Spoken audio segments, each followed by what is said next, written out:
mind, the mind has a mind of its own, no pun intended. The mind wants to identify with the body. Now, you're in a body, I'm in a body, we're both in human bodies. And so we think immediately that the mind is identifying with the body. Oh, is my mind identifying with my body? But what if you think about previous lives? You see what I mean? What if you think, if I was a Japanese samurai in a previous life, did my mind identify with that body? If I was a dog in a previous life, did my mind identify with that body? You see, it sort of gets a little bit strange and, in one sense, a little bit creepy when we realize that whatever body we're in, we tend to identify with it. In fact, we have no choice.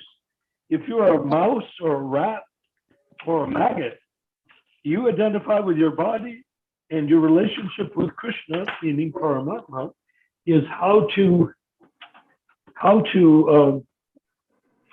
your relationship with Krishna is how to satisfy the needs of the body that you think you are. How do we know for sure that we're speaking from the spirit? Well, that's the secret, is we have to, in the Bhagavad Gita, as you like to say, the Krishna says we have to withdraw our senses from the objects of the senses. Okay, so what does that mean?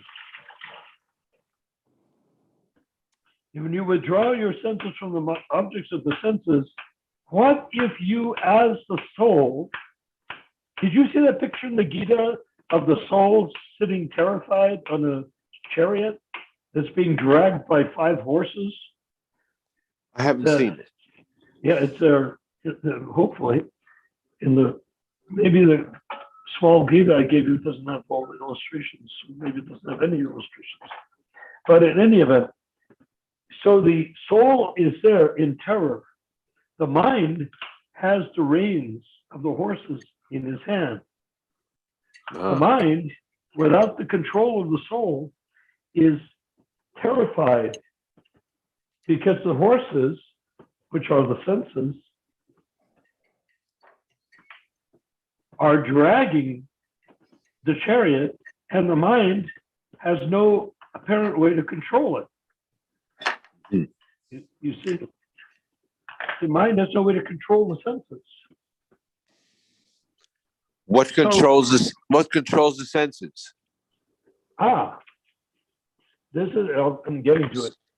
Spirit. Well, you're so convinced what you mean by spirit, of course. But the soul is sitting there feeling powerless, is being dragged by the mind. The chariot is the body. The mind is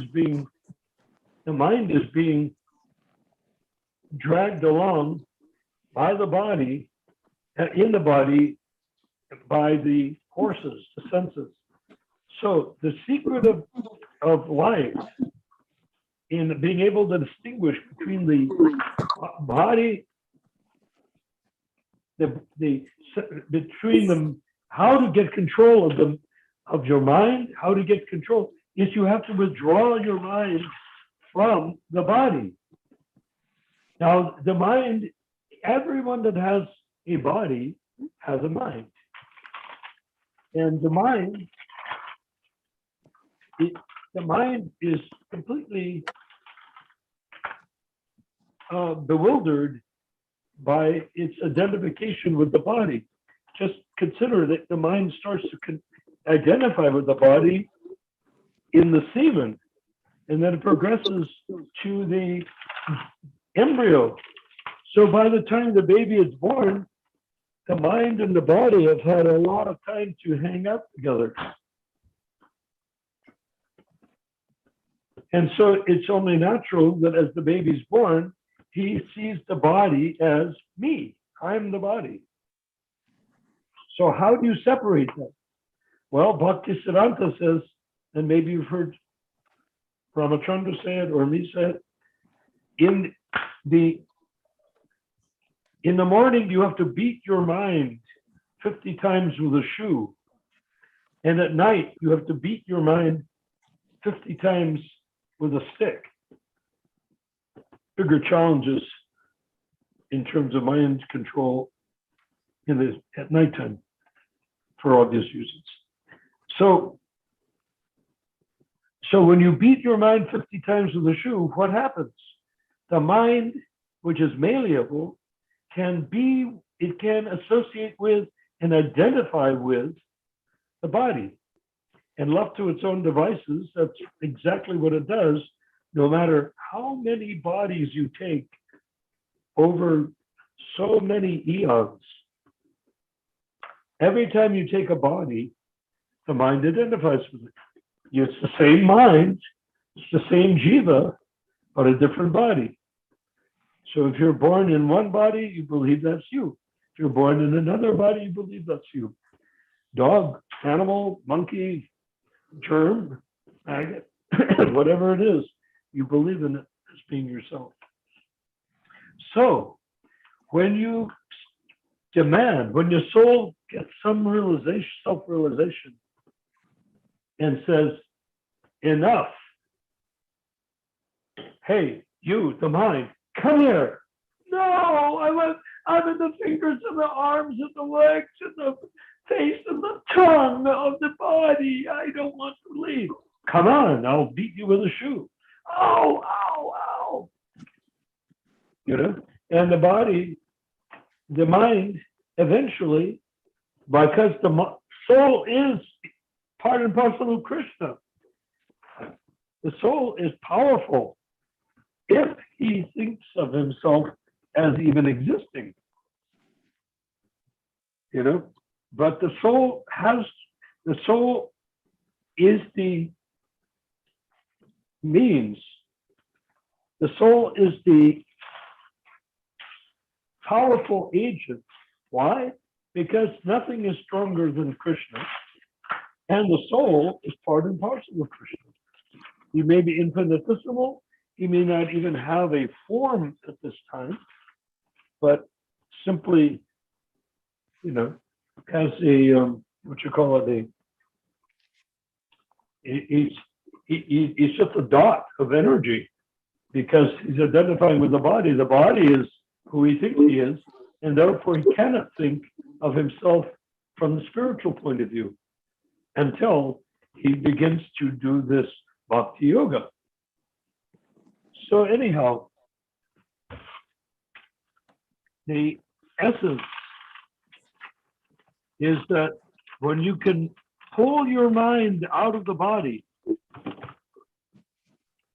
then you're able to realize that the mind belongs with the soul. Let's just say the soul, the mind, the soul, the jiva is like a husband, and the soul is like the wife. And when the wife goes chasing after the body, it's like an unfaithful woman having an affair. The mind goes off and identifies with the body. And if the body dies, or when the body dies, since bodies are simply material, you take another body and identify with that one. That goes on since time immemorial. There's no limit to the number of times you can be born and identify with the body you're in. You see? Where does the mind go? Where does what? The mind go. The mind goes into the body, stays there, and fights like hell to stay there when the soul tries to get him out. That's why you have to beat with a shoe or with a stick. However, once the mind has let go and comes back to the soul, it surrounds the soul. instead of going to the shape of the body, it becomes a blob around the soul. And if the mind feels fickle, it's, oh, can I can I put myself into that finger? I always used to enjoy being in the baby finger on that person's body. And the mind, whack, the soul, whack, hits the soul, hits the mind and says, no, don't be an unfaithful whore. Stay with me. You belong here, not in the body. So when the mind is with the body, the soul, then you can speak clearly from the spiritual platform, and you don't have to regard the needs of the body. And if you're worried about the body's survival, the body will survive because the body is under the planetary influences. It survives as much as a rock or a tree survives. The mind Hare will, Krishna. the mind survives, the body survives as long as it's supposed to survive under the laws of nature, which are goodness, passion, and ignorance. Does that make sense? It's a big topic, but it Yes, can be understood. It can be minutely understood by just incrementally saying, get the mind out of the body for God's sake. Now, it's time for the mind to not be in the body. And that's where the League for 10,000 Years begins. When we recognize that the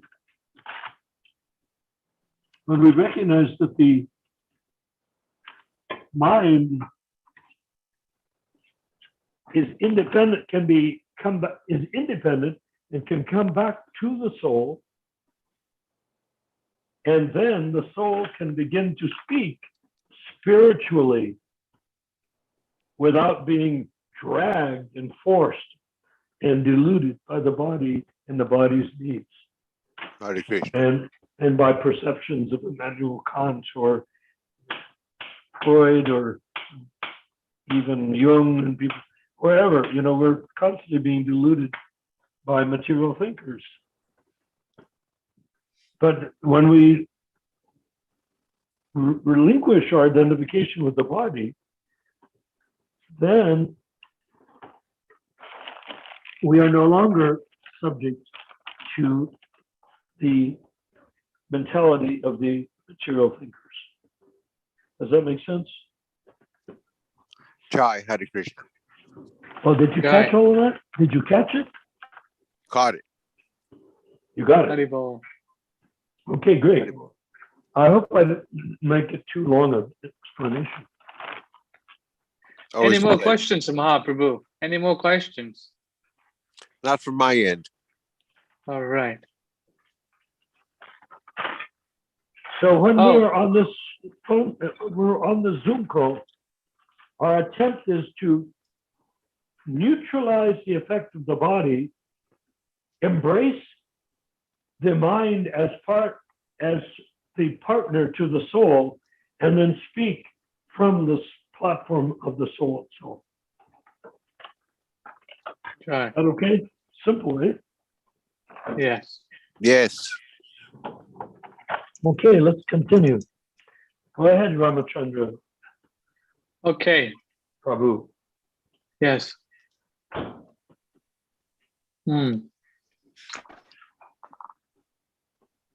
All right. I wanted to share this screen. Hold on. Let me load up the quote in the meantime. Great. Okay. Oh, just something that came to my mind is, I was looking at a post here on Facebook, and there was an initiation done in Arizona where is it? Some ISKCON, some ISKCON woman, or not ISKCON woman, Prabhupada disciple, I guess, she in a female body gave initiation. That was done in Arizona. Who That was was pretty it that interesting. did the initiation? I'll share my screen. 1 second here. Here it is. I thought you had left, Rupa. Theoretically, there's no reason why a woman cannot do a Ritvik initiation. Yeah, I'm not sure what kind of initiation. Can everyone see it? Yeah. Yeah, it is said here. Tucson Temple in North America created history by being the first female initiating guru. Congratulations to both the guru and disciple. I feel proud to officiate the ceremony. I wonder Which who this one? is. Which, the woman sitting is the guru? I think so. It seems like it, yeah. Yeah, that's where the microphone is, yeah. Do you know her by chance? I don't recognize her, no.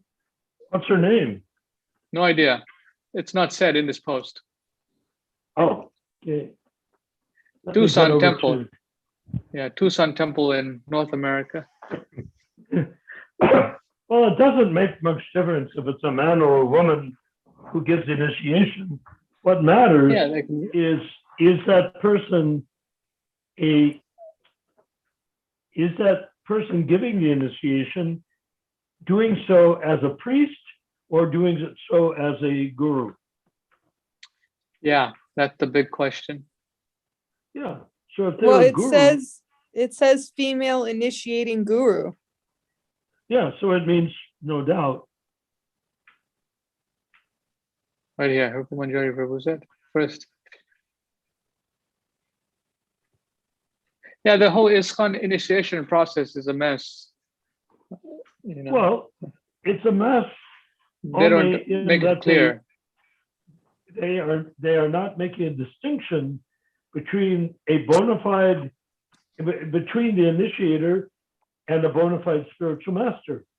If you have an initiator acting as a priest, the same priest that will do a Shraddha ceremony or Anaprasana ceremony or wedding or marriage, if you have the same priest doing the same priestly activity, they can do an initiation on the recommendation, as from the beginning of the ISKCON, on the recommendation of the temple president.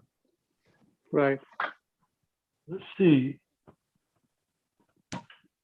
So I don't see, oh, that's a photograph, is it? Right here is a photograph, yeah.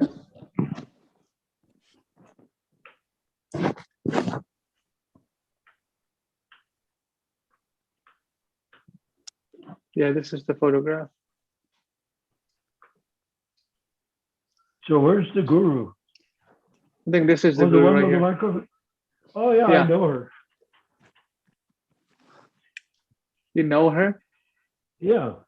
I don't remember her name, but she was married to some big Tucson devotee. That's what's his name? I'm forgetting his name.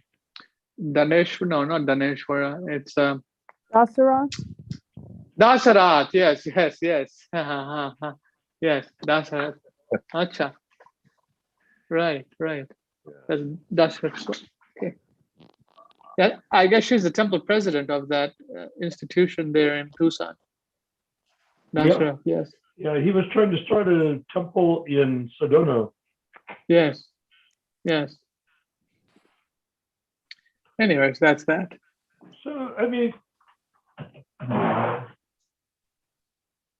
put it this way, if the temple is functioning nicely and everyone is following the regular principles, taking prasadam, living a spiritual life, then it doesn't really matter. The only person that, there's two people that are harmed by that initiation. The person being initiated, because they think they're being initiated instead of by Prabhupada, and the guru who is taking on the karma of the persons there, even though they don't have the power to transfer that karma to Krishna. So what's the good part?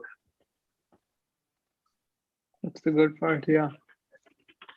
Yeah, I mean, the good part is that the person who's ever in the temple, you can see the temple looks nice, no? Yeah, very nicely done. Okay, so there's no problem. The problem is categorical. And obviously, as we already know, the problem is that the GBC has no authority to create gurus. Yes.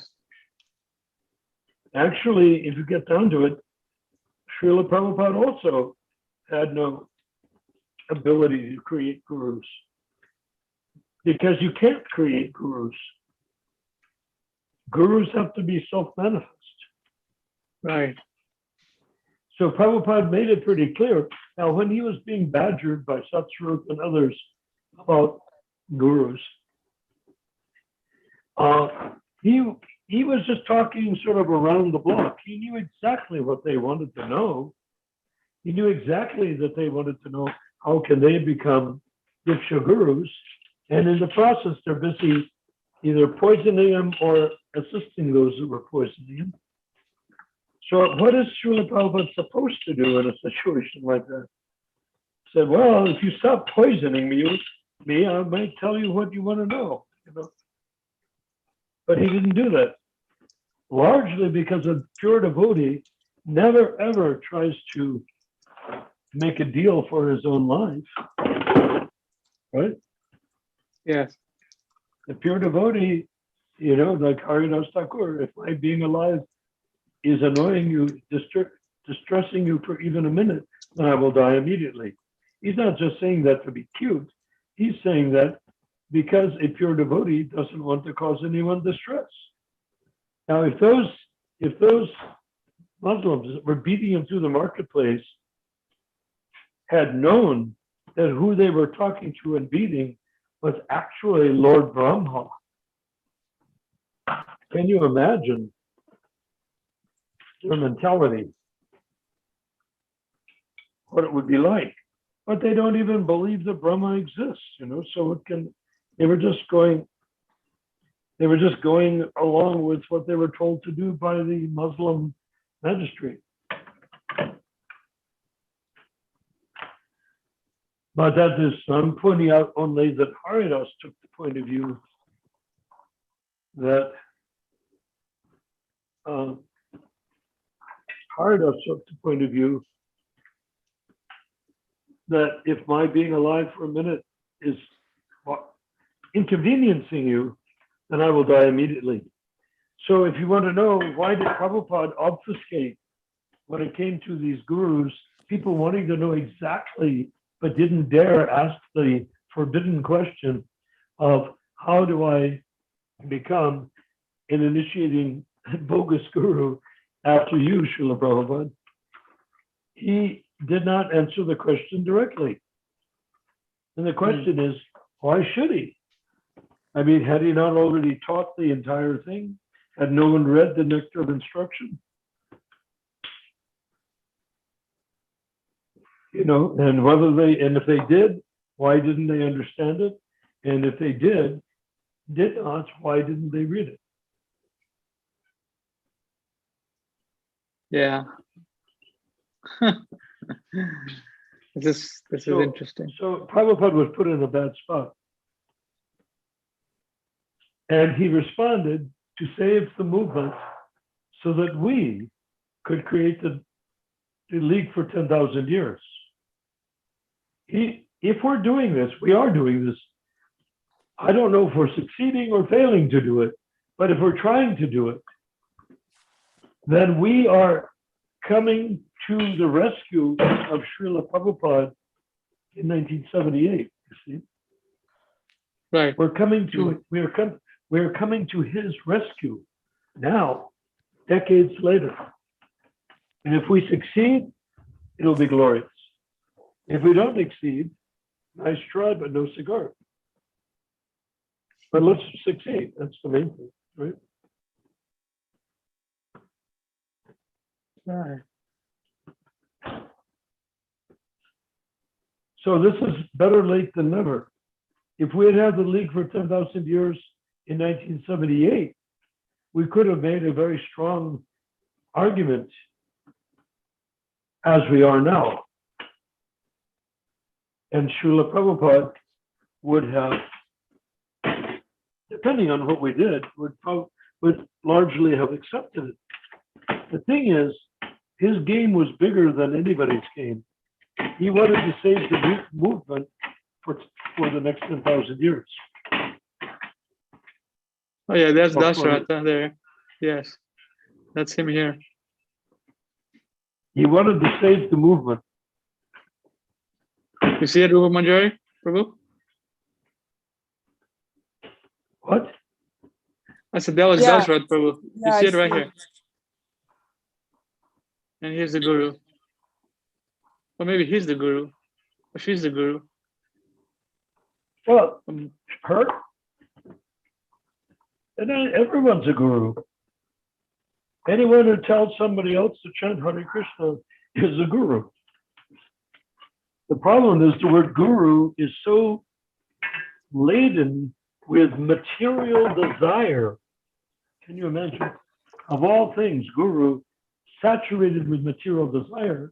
When a person says guru, they're thinking, how can I be a person sitting on a red chair and be worshipped and given money and given everything, you know? How can that happen for me? That's why people are asking this question. They're not asking the question, how can I deliver the fallen souls? Why didn't they go to Prabhupada and say, instead of talking about Guru after he's gone, why didn't they come through and say, we want to deliver the fallen souls in the whole planet over the next 10,000 years? We don't want 10%, we want 100%. How can we do it? You see? Does it make sense? yes. Why didn't I ask that question? Who's saying yes? Is that Ramachandra? Yeah, that's me. You're Ramachandra, right? Yes, yes. Yes. Okay, so we need to, how do we save the movement for 10,000 years? How do we, instead of saying, how do I become guru or what's the initiating plan? That's all like a church. That's all a structure. It's structural. How do we get more members into our Catholic Church branch? You know, rather than how do we save the fallen souls? They're not asking that question. Quite frankly, that doesn't cross their mind. The idea is we can save the fallen souls by telling them that if we initiate them, they will go back to Godhead. So how do we save them? You know, what's our process for saving them? How do we become the guru that gets to tell them, surrender to me, and you'll go back to Godhead? You see, it's just rotten from the very core, isn't it? Hare Krishna. Yes, Jai. Matthew Prabhu. This is you're watching. This Yes. is the first female Diksha Guru in ISKCON. She's initiating a devotee. I'm just watching this video. So we were just having a conversation regarding that, or discussion. Who's the guy sitting in the chair? He's the propounder of the female Diksha Guru campaign. You don't know what his name is? I'm forgetting his name. He's from Florida, I think. From where? Florida. Oh, Yeah. Let's see. he looks pretty pleased with himself. Yeah, because he started the whole campaign of this FDGs. So So the big question will be, what will she tell her initiates? what will she tell? She doesn't tell it in the video. I don't think she's saying anything in the video.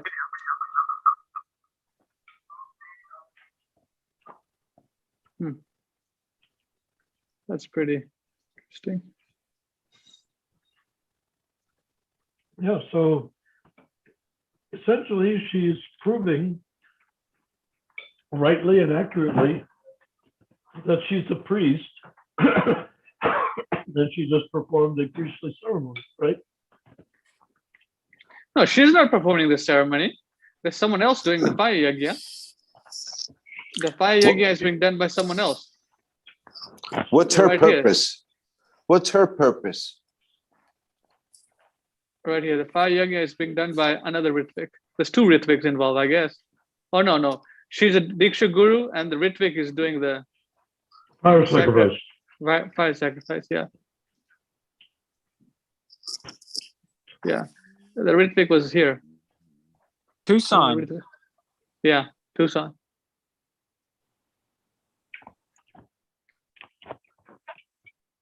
Wow, very interesting. I think the female Diksha Guru's name is Sandamini Devi. Sandamini Devi. Acha. Hare Well, Krishna. in the comments it said that. Oh, I see. What's her purpose? Purpose is to deliver the fallen souls. But can they deliver? That's the question.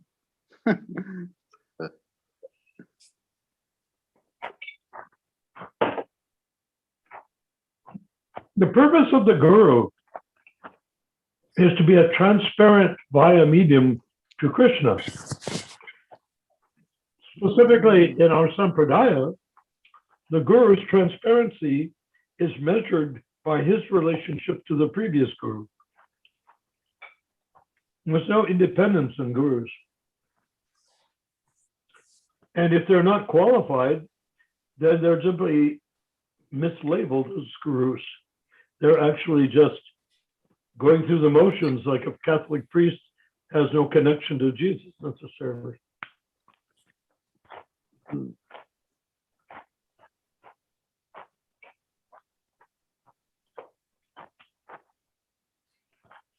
How does one become a guru? You must become an Uttama Adhikari, and then you have to be directed by Krishna to initiate. Well, to become an Uttama Adhikari is quite time-consuming, or it can be.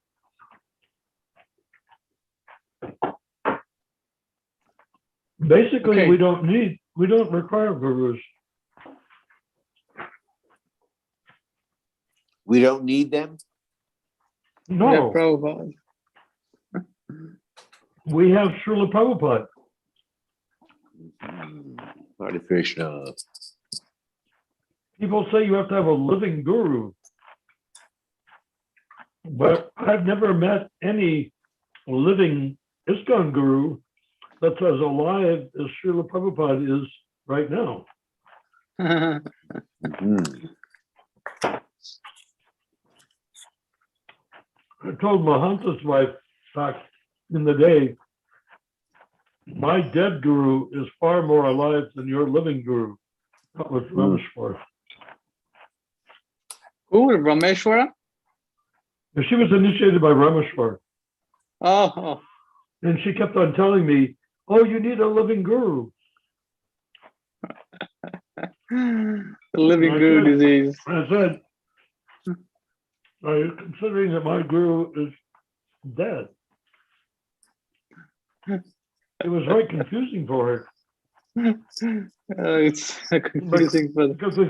Because their basic rationale is he wasn't dead when he initiated you, but now he's dead, but that gives you a step up, meaning that you had a living guru who is no longer alive. But Right. I can't take the same living guru that you did because he's no longer alive. And that's when I said, my dead guru is more alive than your living guru, meaning Rameshwar. Wow, that was a good one.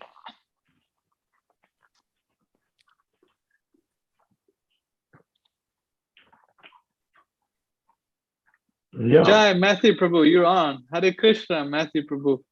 Hare Krishna. Jai. We have Matthew Prabhu, we have, who else we have? Who's on board?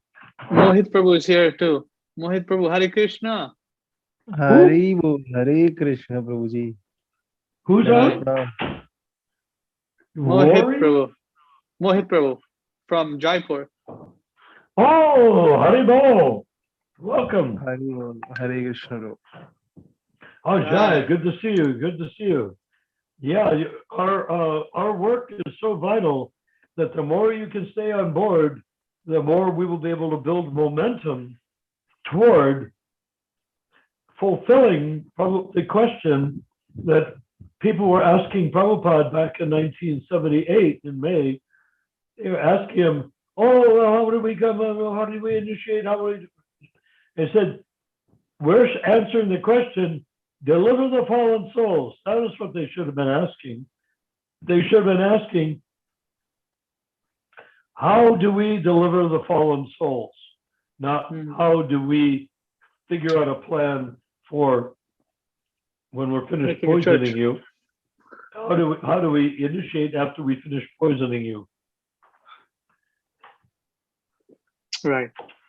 Well, you know, That, keep going, keep going, gentlemen, keep going. Yes. So that video we saw, Mohit Prabhu, that was the first ISKCON Diksha Guru ceremony. Okay. Okay. Yeah, Yeah. that was done in Arizona, in California, and I guess it's an ISKCON temple. And she initiated her first Diksha disciple. So we were just Okay. kind of seeing that video and who was there. And it said Cool. that she was the first ever female Diksha guru, And which means that Prab- maybe the GBC authorized them finally. yeah, GBC probably authorized them, and then they did that ceremony. Maybe it seems like an official ISKCON temple, right? Or Oh, yes. maybe Arizona, yeah. Gotcha. So wow, so now it's really going to take off in America, I guess. Anyone who wants to be a Prabhu, Hare Krishna. yes. So I have a question. Are Go ahead. women allowed to give Diksha? I mean, it's not, I mean, Prabhupada never said that, no? Are they allowed? Well, Prabhupada made certain statements, like for Dhruva Maharaj, he said because he was not called, she was a woman, she was not the Diksha Guru of her son. So he has made statements like that. And Prabhupada I has mean, said, exceptions are there. Certain exceptions must be there, but is it formally accepted that women should be made gurus? Like it has been done in ISKCON, I mean, right? that yes, the women are already gurus according to Shastra. They're the first guru of the children. So if you're talking about spiritual wisdom, if they're Krishna conscious, they certainly play the most powerful role, an ideal example. So, and if they learn from Srila Prabhupada, well, they're just as good. They follow the principles, they teach the children. And they're much more powerful than any of these ISKCON so-called Diksha gurus. Yes, yes. The women is too much. She is very potent. She is very powerful. Yeah. Like, we can see it from Mahabharata, no? How Yeah. Yes. Gandhari was too much powerful, so he gives her power to the son, made of stone, right? Yeah. Yeah. Right. Okay, got your point, bro. The main issue is basically not gender. The main issue is are you an Uttama Adhikari? Are you in your rasa with Krishna? If you're in your rasa with Krishna and Krishna authorizes you to be a guru, gender or even species doesn't matter. Whatever Krishna says is what you do. But if you have an organization that artificially creates female gurus, that isn't what Krishna, if Krishna didn't say it or do it, then why do it? Right. It's the GBC, the unelected GBC, they're doing it. So it's totally out of hand. That is what I was going to ask you, bro. I mean, there's certain circumstances where they made it forcefully. Females have made it forcefully gurus, and then they're running. That's what.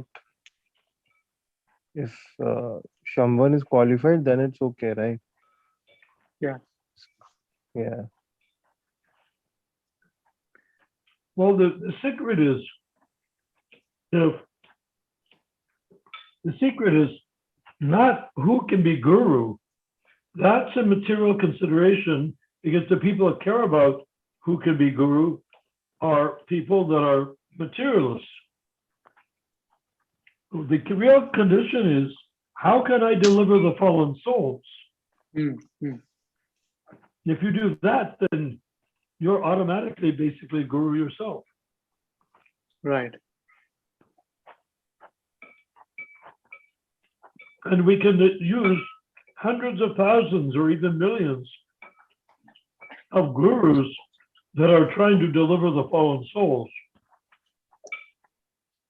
And we don't need any living, so-called living gurus who are not delivering the fallen souls. If we're not delivering the fallen souls, then what's the use?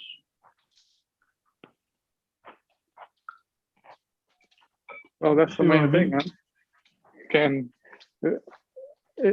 Can these people deliver the fallen souls, or who's delivering? They themselves don't know who's delivering. Well, I mean, why is it even a subject, an object? Why is it a topic for conversation? You see what I mean? Why is it a topic of conversation about guru? You don't need to. Why? Who needs to talk about guru? Who's talking about delivering the fallen souls? You see what I mean? Yes. What is the point of talking about who's the bona fide guru? What do you need it for? You want your own salvation? If you chant Hare Krishna, you've already given yourself your own salvation. I had that conversation with Banu today. I was saying, the idea is not to think about the guru. The idea is to think about how to deliver the fallen souls. Once you plan how to develop, then you will make spiritual advancement, real spiritual advancement. You see what I mean? Real spiritual advancement comes not when you get the right guru and then you chant the right number of rounds and you do everything according to the book or the instructions. Yes, you do those things, but those things are to bring you to the point of wanting to deliver the fallen souls. If you don't care about the fallen, you only care about yourself, then you're not advanced. You're not advanced enough for it to matter about guru. Whether guru is alive or not alive, who cares? We're looking for a teacher. Yeah, we have one. Prabhupada. Yes. Hare Krishna.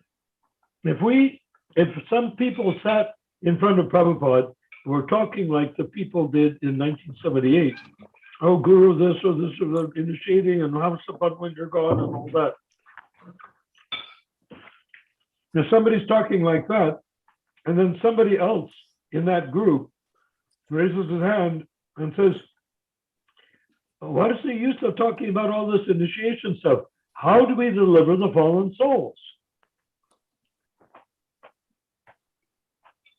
Initiation or not, how do we deliver the fallen souls? That would take away pull the carpet up from every single one of those people. Because at that point, none of them who were poisoning Prabhupada cared about the fallen conditioned souls. If they did, they would realize that the greatest asset to delivering the fallen conditioned souls is Srila Prabhupada. So we need to separate ourselves from their interests and their concerns.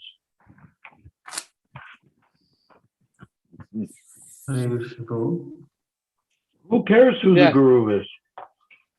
Well, the wife has to care who is her husband. The husband has to care who is his wife. They have to care who are their children, how to care for their children. But in terms of delivering the fallen souls, that is a question that is really on the table. And it is Lord Chaitanya who created the possibility to do so.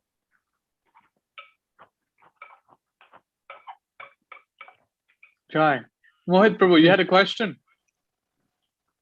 Or you want to say No, bro, something? please go ahead. Please go ahead. I'll ask later. Please. No, ask right now. You'll forget. Go ahead.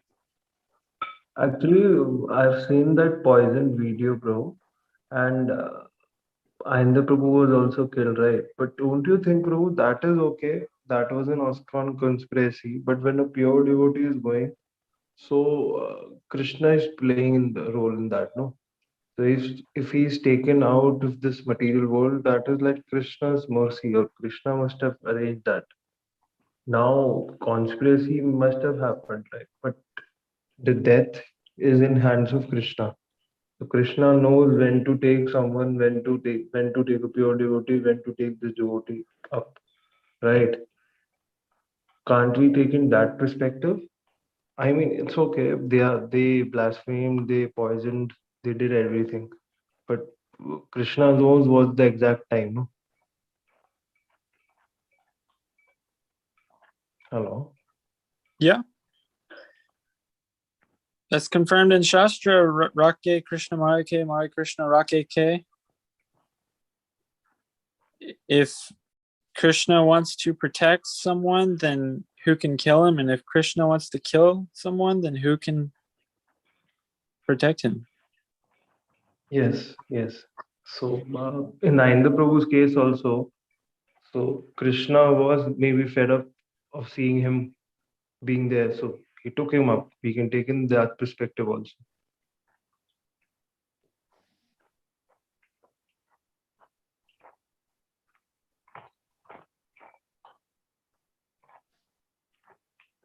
Hello? Hare Krishna? Yes. Yeah. We're Yeah, here. yeah. Jai.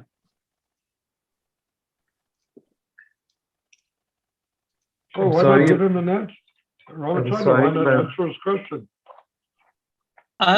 Answer what question? So didn't he make a question just now? Oh, yeah. He made a question and then he answered the question.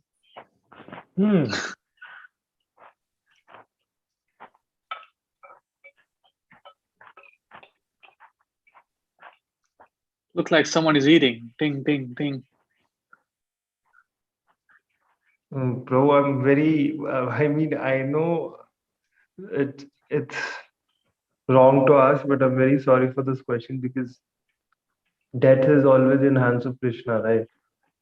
And if you're a devotee, Krishna knows how to burn your karma, how, where and how. So, hello? Haribo.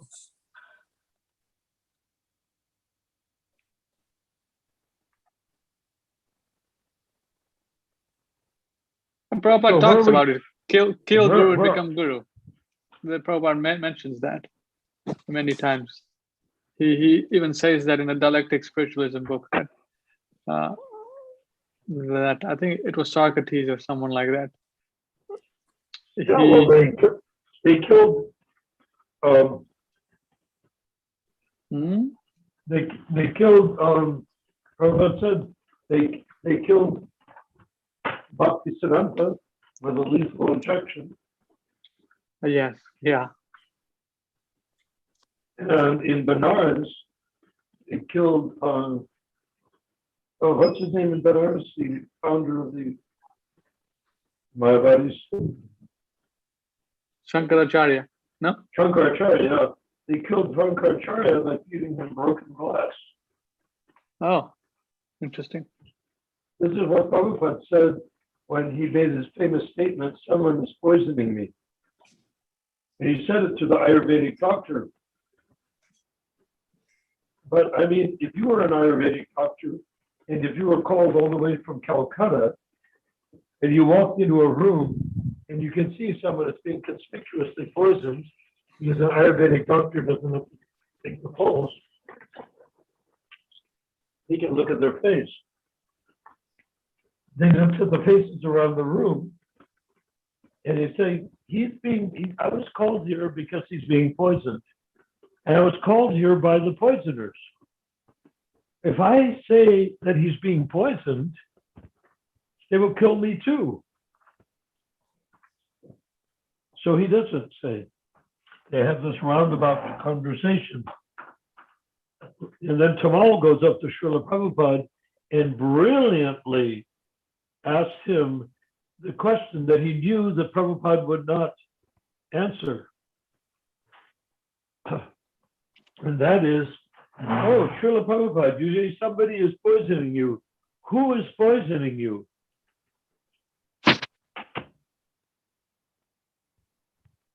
Because he knows that a pure devotee will never speak in his own defense.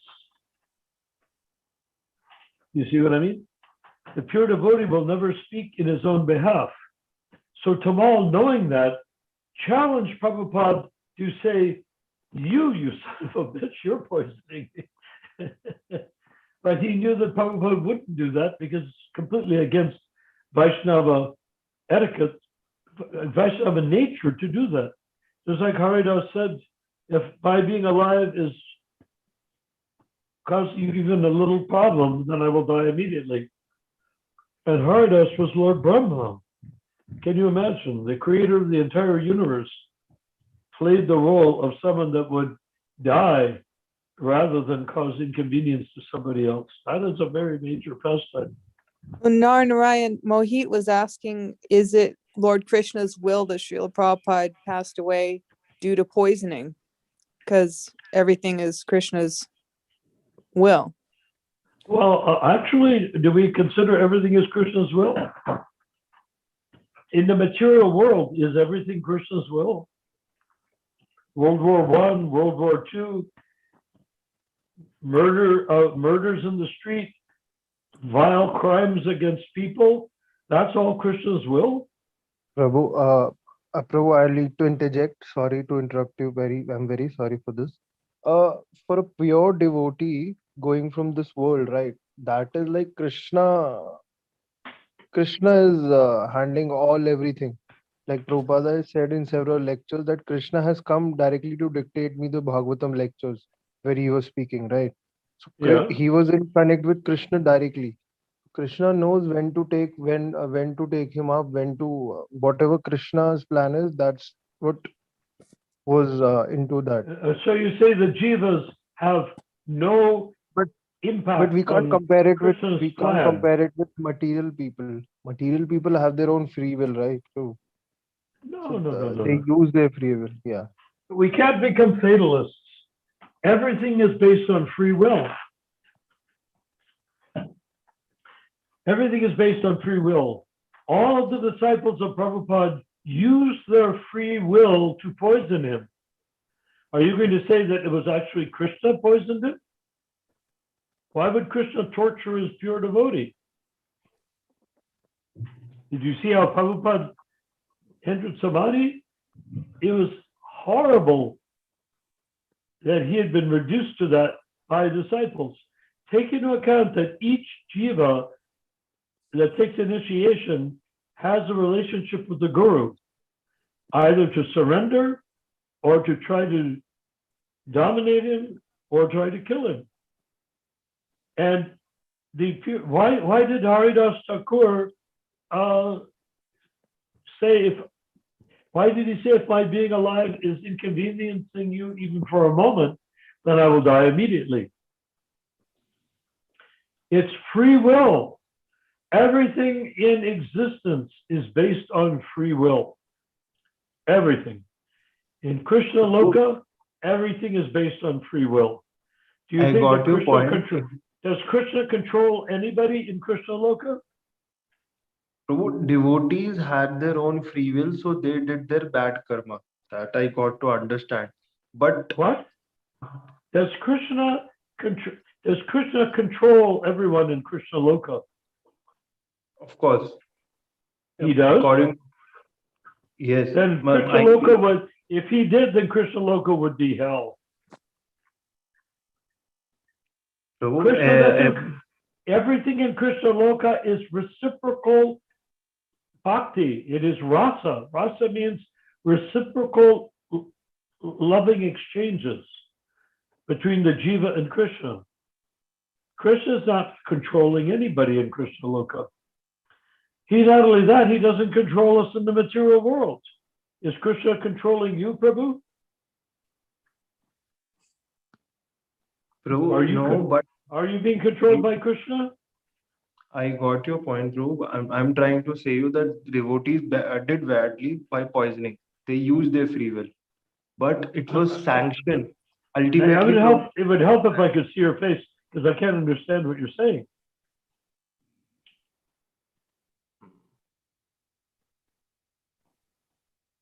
Is it possible? Okay.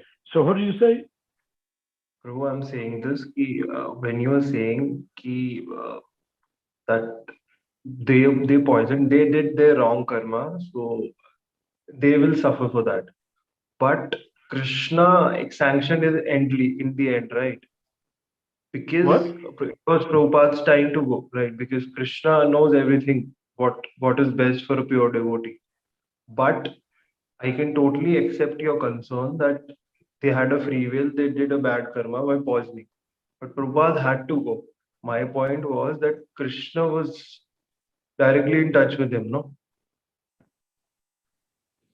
Krishna kept Srila Prabhupada in his technically dead body for a month after he technically died of kidney failure.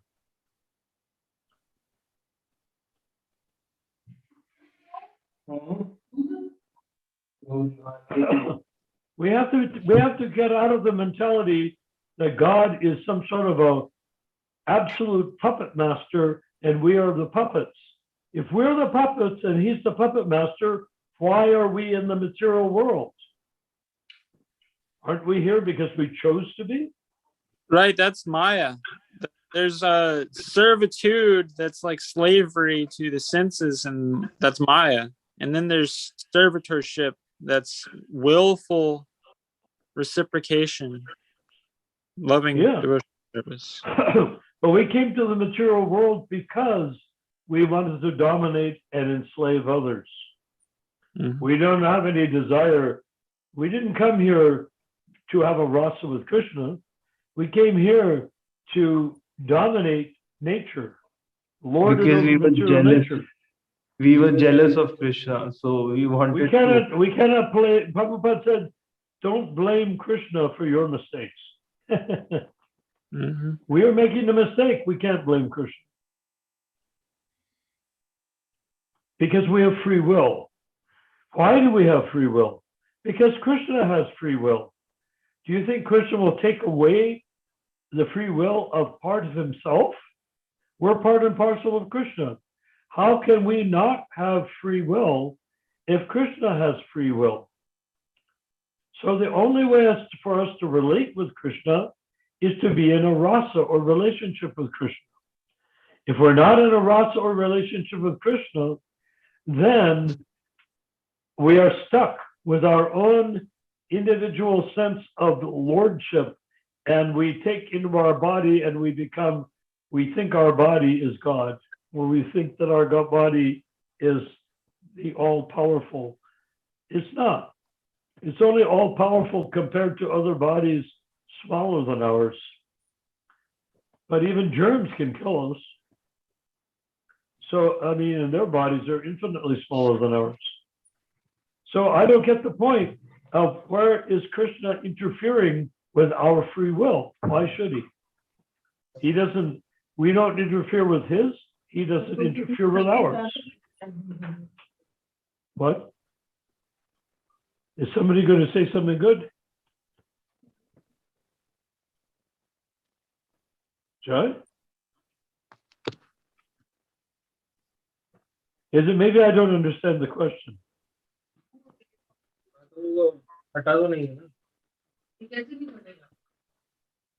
What's going on? Oh, I think there was some background noise. That's what happened. I think it's pretty clear that the independence can be misused and is most of the time misused by doing un-Krishna conscious activities. Krishna doesn't interfere with, it's pretty much not slavery. Exactly. There's only one way to not interfere, and that is if we are in our rasa with Krishna, then our free will is being utilized on the perfectional level.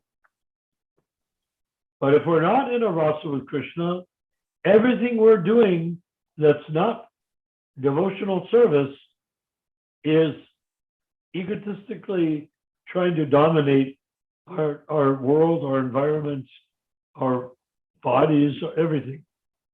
We're trying to utilize this material opportunity to become powerful and to gratify ourselves, our senses.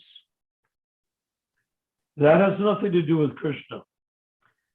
Krishna, our involvement with Krishna comes when we want Krishna to be gratified by what we are doing in relationship to him, to the degree that he wants us to be with him. That's how you go from Madhyama Adhikari to Uttama Adhikari.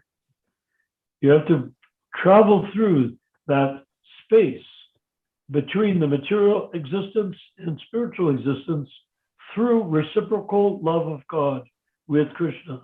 When your love of God is perfect, then Krishna Maya rolls up and you're seeing Krishna face to face.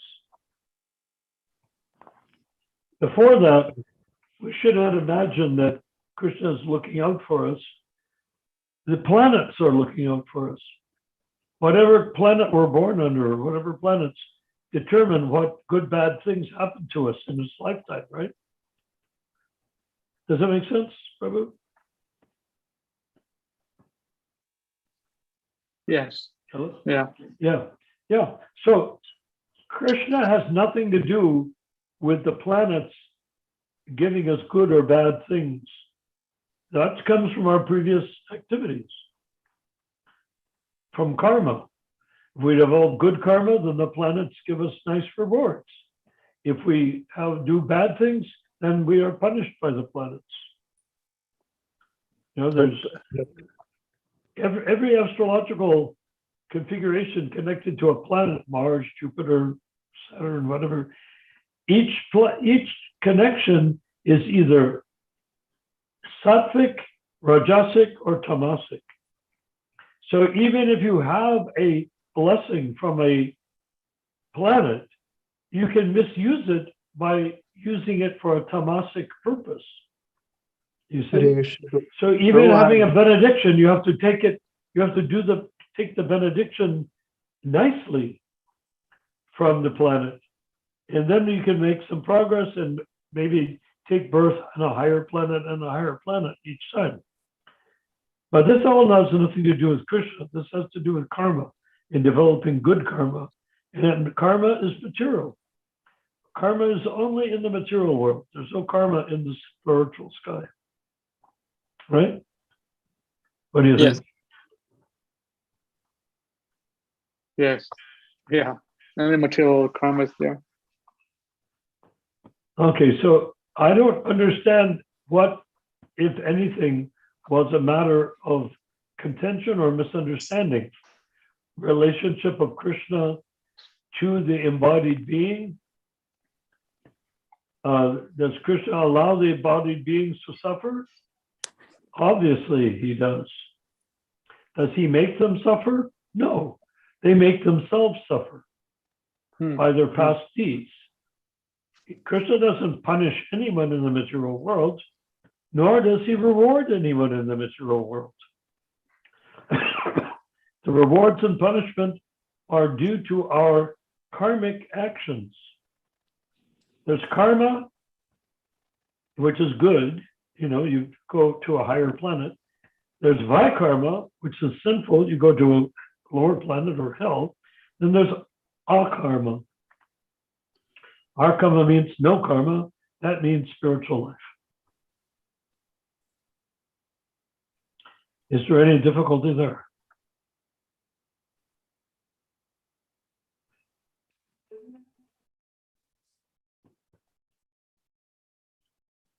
But we should not think that Krishna is involving himself with us. Sometimes Krishna might give an insight. Sometimes Krishna might protect us. But then again, so might the demigods.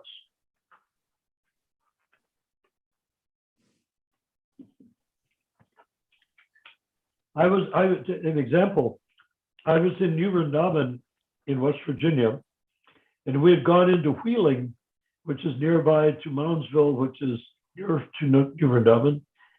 And I was working there, tearing down a building because we needed lumber to build houses in Vrindavan. So as I was working, there was a huge timber up on the third floor, second floor like that, that I had, when taken down all the floors, there was no way to get to the timber. All of a sudden, I heard a sort of whirring noise. And I looked, and a timber had landed where I had been standing. But I was not where I had been standing. Somehow I was like 6 feet away from where I was standing. But I wasn't aware that the timber was falling. A man who was on the building was cheering and praising, said, I've never seen anyone jump like that in my life. How did you do it? And my only response was, did I jump? I was not aware of jumping at all. So you might say, did Krishna save me? I don't know. Ultimately, of course, Krishna is the doer behind everything.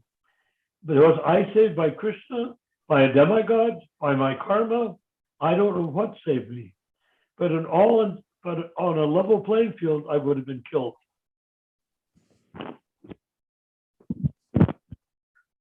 So I don't know. I have no way to know. Does it make sense? Yes.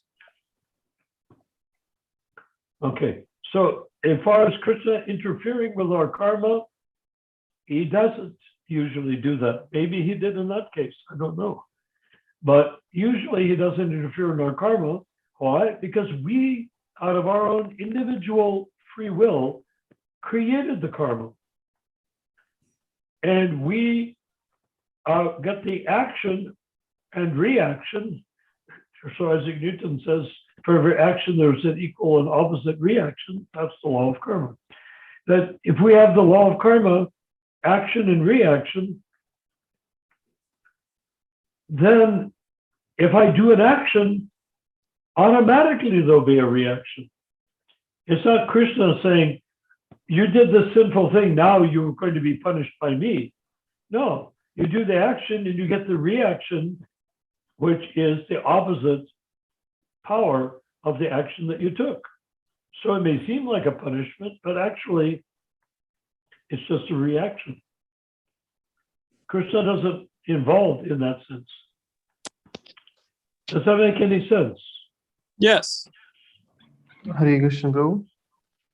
Yeah. Hare Well, Krishna. I keep getting the feeling that the person who asked or brought up that topic, he doesn't feel satisfied yet. And I would like to know, are you satisfied yet, or do you disagree, Hare Krishna, Prabhu. or do you agree? What is your position? Hare Krishna. Prabhu, can Yeah. I speak? Yes. Prabhu, my point was, I mean, the devotees, those who drug, they were doing their karma, right? They did bad karma. But if Krishna wanted to save Prabhupada, he would have saved. But Krishna knew the karmic reactions, and Krishna wanted to take Prabhupada up.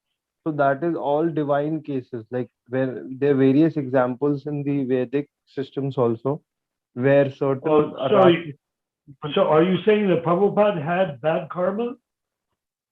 Yeah, I'm not saying Prabhupada's karma no one can decide. He showed his astrology also. The astrologer got confused. Yeah, No one can Prabhupada had no It's karma. above. It's above no one's understand on this earth can understand his astrology or his previous karma. That is It that had is nothing to over. do with Prabhupada's astrology, because his astrologer said you will live for Keep on another reading. 10 years. You would live to be 1988 if your disciples don't do you in, your followers don't do you in. Acha, this The was astrologer even said that. acha, this is said by an astrologer. Yeah. Okay, Prabhupada didn't have to leave in 1977. Then I mean then talking about this is like foolish for me if this is the truth. That astrologer has told that after 10 years, Prabhupada must have, if he was not drugged, then that's If he when wasn't murdered, he would have lived for another 10 years. We have to take into Prabhupada- account that everything that exists between ourselves and Krishna and ourselves and the spiritual master is interactive. It's not one-sided. But Prabhupada is a pure devotee. No one can take him like that. No. I mean, it's Krishna's will only. In the Ainda Prabhu's case Unless, also. you know how they can, but you know how they can?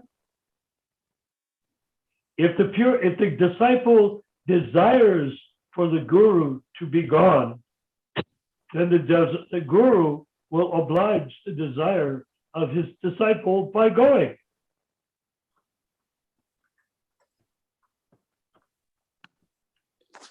It seems like unconditional, kind of like Krishna displays in allowing us to perform our material activities. It's like allowed. We are desiring. Krishna doesn't allow us. Well, he allows us, yes. We are part and parcel of Krishna. We have no inherent material desire. But if we want to compete with Krishna and be Lord of everything we see, then we are marginal. So he puts us in the material world. Why? To please us. And that's helping me understand the connection with Srila Prabhupada and how he allowed his disciples to do that. Well, what do you expect? He's going to be like Parsuram and chop their heads off? He's not Parsuram. He's compassionate. And these are all persons that he accepted under his wing as his disciples. If such a treacherous person is there, he accepts the treachery as the desire of the reciprocal desire of the disciple. He desires for the disciple to become free from karma and to become a pure devotee. The disciple wants to kill the guru and become guru.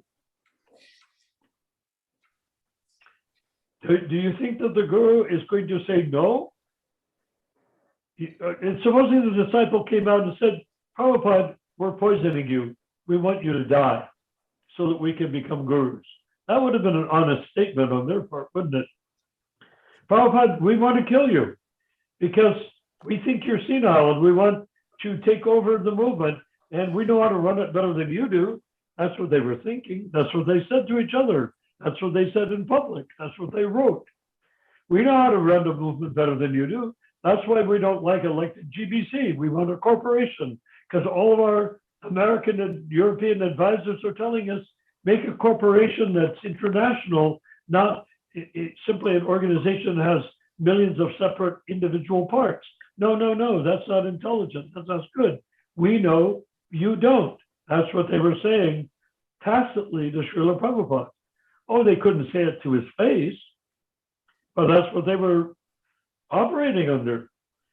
We want you to die, Prabhupada, so that we can take over the movement.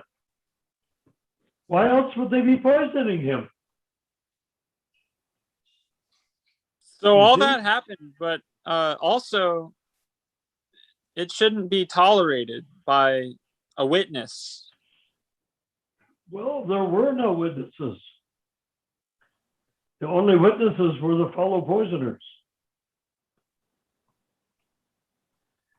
He was isolated in a room in Vrindavan.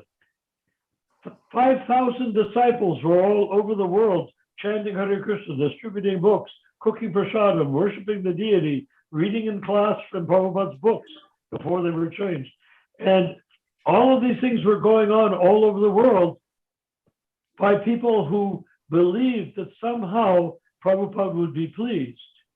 What we did not know, I was in Los Angeles designing the illustrations for Prabhupada's Srimad Bhagavatam from 5th canto to 10th canto. I was working very hard doing that.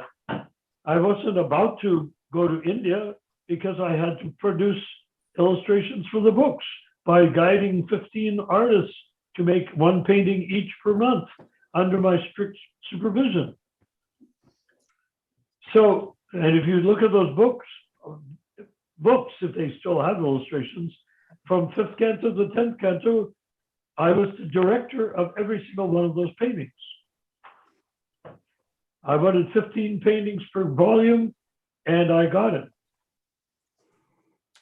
Yeah, what I'm talking about is that it should currently not be tolerated. Oh, by whom? What should, that Prabhupada was poisoned? That this truth, like, I Well, mean, that it's almost like sure, saying that it should not be tolerated that Jesus was crucified, you know? right. People are making their living off of Jesus being crucified. They're saying, I control whether or not you get Jesus. Give me your money, give me your life, give me your kids, who some of our priests will molest. Give us everything you have, 10% of your income, and you will go to heaven when you die. By my order, because I'm the priest. Why would they give that up? We're trying to work to create a clarity in the world that Prabhupada was poisoned and that the disciples that poisoned him, by everything they said, were completely conspicuous in that we want you to die, we want to take over. What did they say? One thing, which I'll go back to my original statement, which one of them said, never mind who becomes guru. We're not interested in any, you're a guru, Srila Prabhupada. We don't need another guru. What I want to know is, how do we deliver the fallen conditioned souls? We want to deliver more than 10% in the golden age of Kali.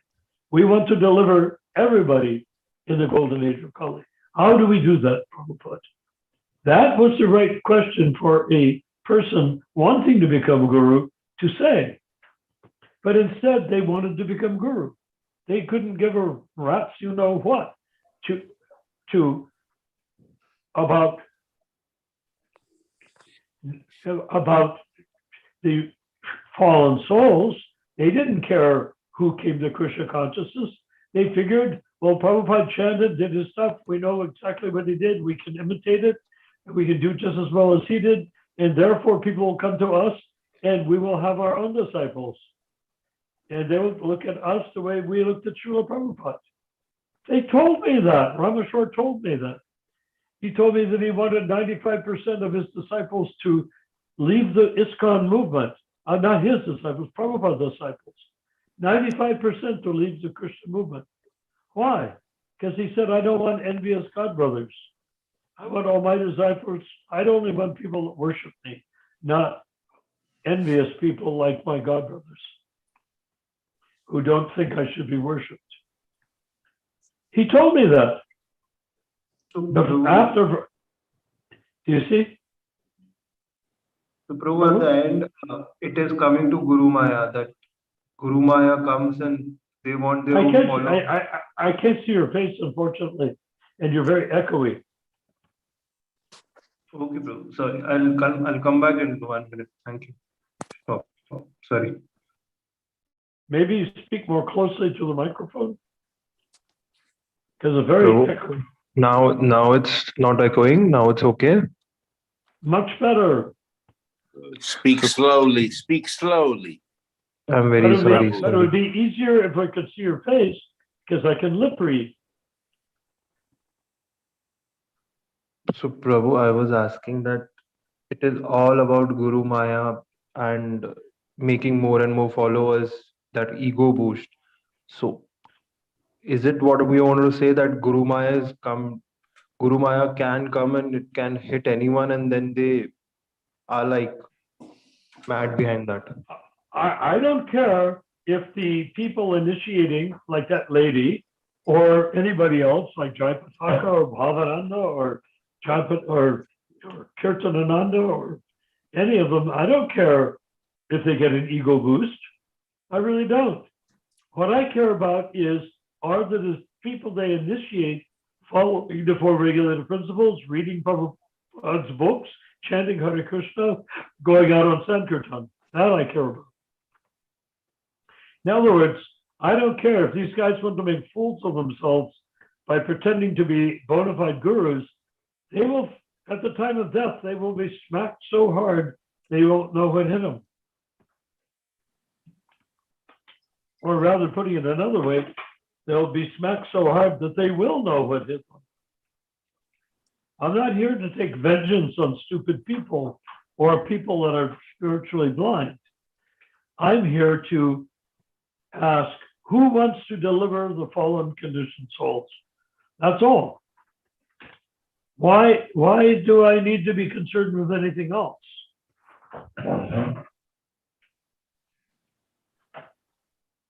Right? What does it matter what other people are doing? Let's deliver the fallen conditioned souls. Hare Krishna. Back to home, back to Godhead. Hare Krishna. And we know how to do it, but nobody wants to do it. Why? Because they've created a social club called ISKCON. And because they made it ISKCON into a club, into a social gathering place, and they have the guru as the scoutmaster, and they're all Cub Scouts in the congregation, well, they think they have it the system beat because they're copying the Christian churches that abandoned the teaching of Jesus to create a political organization that could control the masses. Well, we don't need to control the masses. All we need to do is deliver the fallen souls. You don't need a category to do that. You don't need a title to do that. You don't need to be initiated to do that. How do you do that? You engage everyone in practicing Krishna consciousness and chanting Hare Krishna. Like we're doing here. Exactly like we're doing here. Hare Krishna. In fact, the League for 10,000 Years could be called the League for getting, how do we deliver the fallen souls? Because what do we care 10,000 years if we're just sitting here?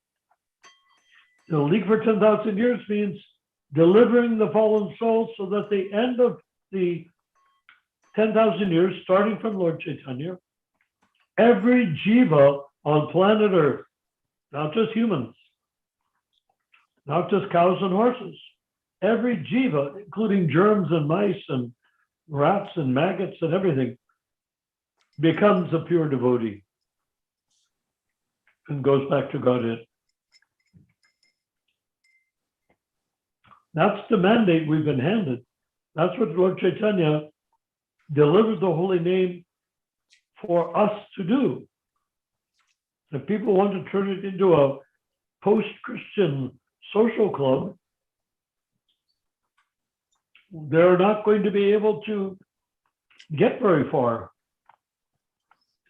But as long as they're opening temples and people are taking up Krishna consciousness, they're successful. Insofar as they don't know how to bring a person from the Kanista Adhikari platform to the Madhyam Adhikari platform, and finally to glorious Uttama Adhikari platform in the relation of Rasa with Krishna, then they're not succeeding. Our job is to make sure that everyone succeeds in at least being set squarely on the path of how to become a pure devotee of Krishna. That's what I mean by delivering the fallen souls. Not just getting them to join the temple, but delivering the fallen souls means back to home, back to Godhead. And as far as Prabhupada being poisoned, did Krishna arrange for him to be poisoned? No. This was arranged by jivas. And there was no defense against it. Supposing that those 10, 11 people, whatever they were, 20 people, 30 people that were behind poisoning Prabhupada, supposing that everybody knew what they were doing, there would have been a lynch mob of 5,000 people coming from all over the world to grab those guys, beat the crap out of them, split their heads open with rocks, and throw them into the sewer. But nobody knew. That would have then been a different reaction, wouldn't it? A different outcome. So we wouldn't be having this conversation. Did Krishna kill Prabhupada to get him away from his disciples? No, the disciples poisoned Prabhupada to get him out of their way. And he obliged because it's a reciprocal relationship with the disciple. I keep mentioning, Haridas Thakur said, if my being alive is inconveniencing you even for a minute, then I will die immediately. Did he die? Did Prabhupada die? Of course not. Prabhupada is an Uttama Adhikari. He didn't die. He just entered Samadhi. Did Haridas die? No. He went into an unconscious state and he became so heavy, being the person that creates the whole universe in his original form as Brahma, that nobody could pick him up. Until later on, he allowed them to pick him up. But who's going to pick up the person that creates the entire universe? What muscles do they need to do that? Yet Haridas didn't look very muscular. He was practically skin and bone. Now, Ran Prabhu, I have to go in about 10 minutes. So is there someone who would like to claim the host? Matthew Prabhu, you want to continue the conversation? Or should we end it in about... Use WhatsApp, but I mean, or Zoom. You can just become the host and end the conversation. So when... have we completed anything? I mean, yeah, if there's... Do you think, is there more for us to discuss? Yeah, actually, I wanted to say what you're talking about and the way that things would have gone down if people had known. It reminds me about like this realization I had about these two facts about Vaishnavism. And one quote from the Bhagavad Gita is that a wise man laments neither for the living nor the dying nor the dead because they see... Right. Yeah, that's in the first chapter of the Gita. Right, and then along with Vanchakalpa Turubhyascha Kripa Sindhubhya Vicha Patitanam Pavanebhyo Vaishnavebhyo Namo Namaha, that I offer all respect unto all the Vaishnavas who are pure devotees of the Lord and who are just like desire trees and are full of compassion for all the fallen conditioned souls. Yes. That to like have that compassion. For even people that are poisoning you. Yeah, and also not lament at that you're being poisoned. Right. We can't imagine it because we have a strong ego and we want to stay in this body. I mean, if somebody came forward right now to any one of us and said, I'm going to take you out of your body by cutting your throat, we would object. Right? We would object because we say, no, I'm in this body. You have no right to try to take me out of it. Right? But, okay, so keep going. Yeah, just that. I agree. You're right. I feel you're right on target. So how do we resolve this issue of what was Krishna's role in Prabhupada being poisoned?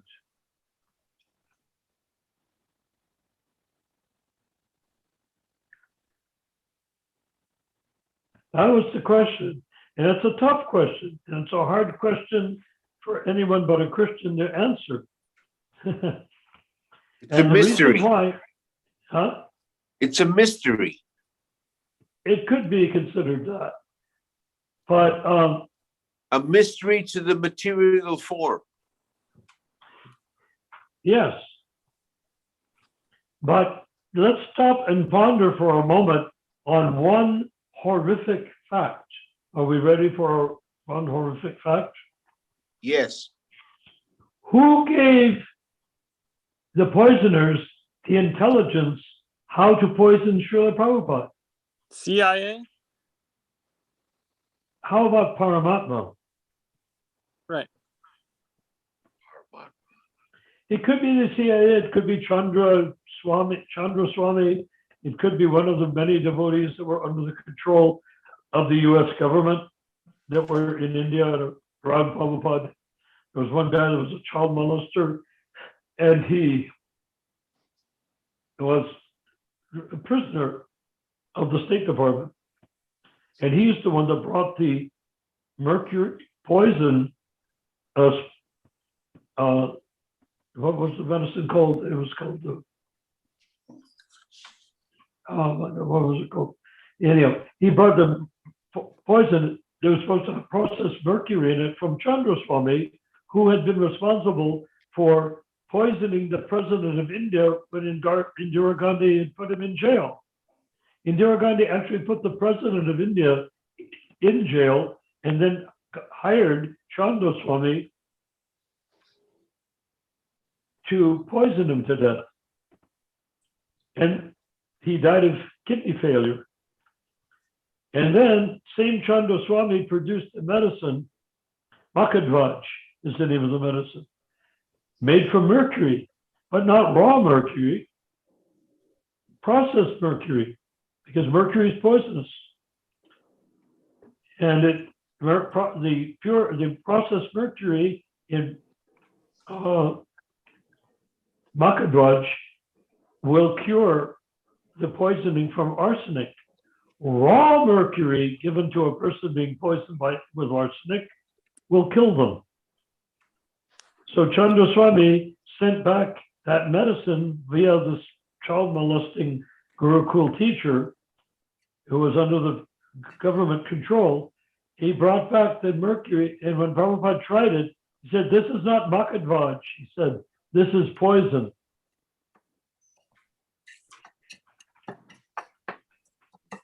Prabhupada is a pharmacist. It's not as though he was not aware of medicines. Okay, go ahead. Because everything's eternal except for karma. So just that the reaction had to happen. Well, no, nothing's eternal. The only thing's eternal is Sajiva and Krishna. Right. Yeah. And karma is not eternal. It's temporary. No, it's quite the opposite of eternal. For Right. every action, there's an equal and opposite reaction. Karma is like a tennis match or table tennis, ping pong, bang, bang, bang, or you bat it back and forth, back and forth. Every time you hit the ball, somebody hits it back. That's action and reaction, right? So no, it's not eternal. Quite the opposite. It is about as non-eternal as non-eternal gets. And whenever a person misses hitting it back, then the game's over. Ping pong. Hey, go ahead. What do you want? Let's fine tune your question. Let's fine tune the answer. Well, yeah, that's what I was wondering. Like, why you call it horrific? Because we're not supposed to lament. Oh, say that again. Why did you call it horrific? Because we're not supposed to lament.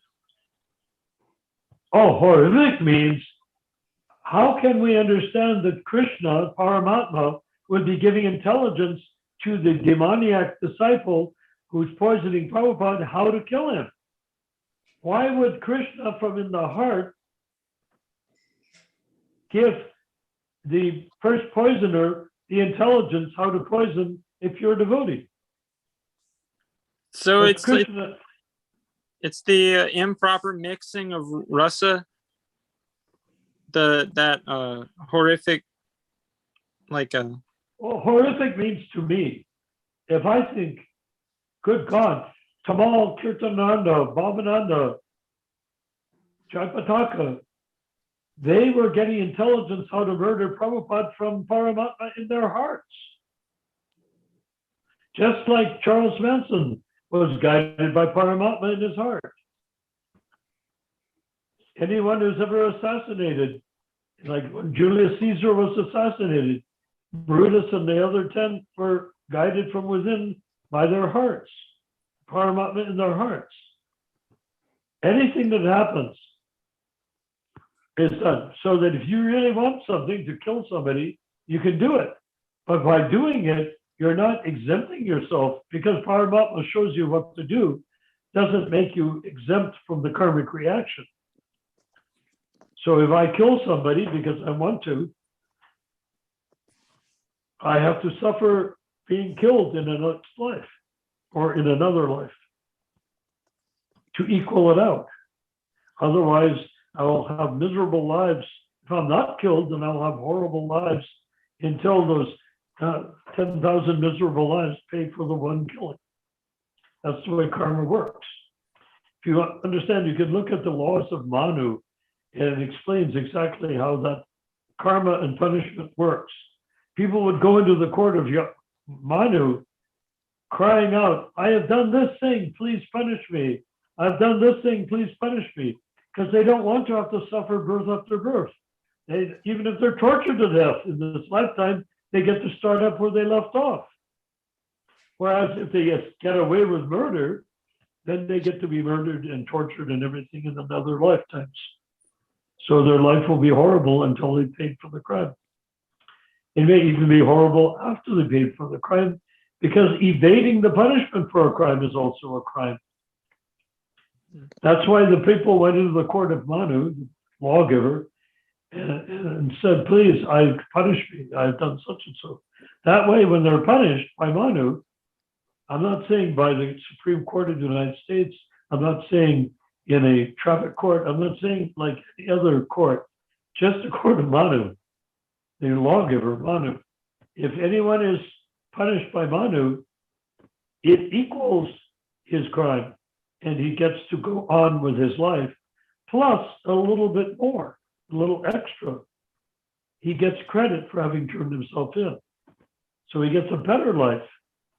The life of a person that not only did a bad thing, was punished for it by having the same thing happen to him, but when he gets back into a normal life, he gets credit for having been the person that turned into the criminal, namely himself. It's so beautiful how even the punishments that a Vaishnav gives are boons. Oh, yes. Because actually, we cannot be punished for a spiritual action. You're only punished for a material crime or material sin. That's the only thing that you're punished for. So Bhaktivinoda Thakur was like Manu in the sense that being a pure devotee, the criminals begged to be taken to his court. Not because they would get off easy, but because they would get off fairly. Because Bhaktivinoda Thakur, unlike many magistrates, would not punish somebody he didn't like, the way his face looked, didn't like his religion, didn't like, was disgusted by his crime or something like that, therefore punishes extra. No, Thakur Bhaktivinoda, everyone wanted to go to his court because they knew some judge might let me off really easily. But then again, if I don't get that judge, they might punish me horribly. So they went to Bhaktivinoda Thakur, he will punish me fairly. You see? So that's what happens when a pure devotee is asked to administrate karmic punishment. He does so fairly. Does that make sense? Right. And in doing so, everything a Vaishnav does is purifying. Well, of course. Yeah. Because a pure devotee, Vaishnav, like Prabhupada, Uttama Adhikari, is in his relationship with Krishna. There's not one word that he can utter or one deed that he can actively do that is not only benedicted by Krishna, but actually empowered by Krishna. So anything that a pure devotee does is as good as Krishna does it. Actually, according to Prabhupada and Shastra, what the pure devotee does is better than what Krishna does. Maha prasadam.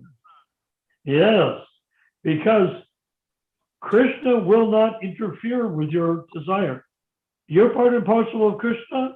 He stays out of what you want because he doesn't interfere with his own existence. And we're part of his own existence. This is what people have a hard time understanding. I'm part and parcel of Krishna. Therefore, Krishna doesn't push me around. I get to do whatever I want and suffer the response to it if it's on the material platform. If I'm in a rasa with Krishna, I do whatever pleases Krishna, and Krishna then reciprocates with whatever pleases me, and that goes on for eternity. And that's what Krishna Loka is like. It's filled with people in reciprocal loving relationships with Krishna. But as soon as you want to act in the material world, your goose is cooked.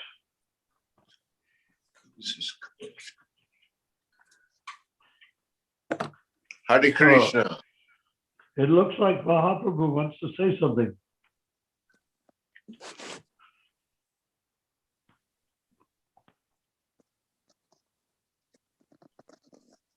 Only listening. Ah. So have you understood all the finer points so far? I'm getting better. Still a novice. Well, novice means you don't realize how great you are. If you are not a novice, you would realize you're part and parcel of Krishna, which means you're as good as Krishna is, but in an infinitesimal aspect of Krishna. But not different,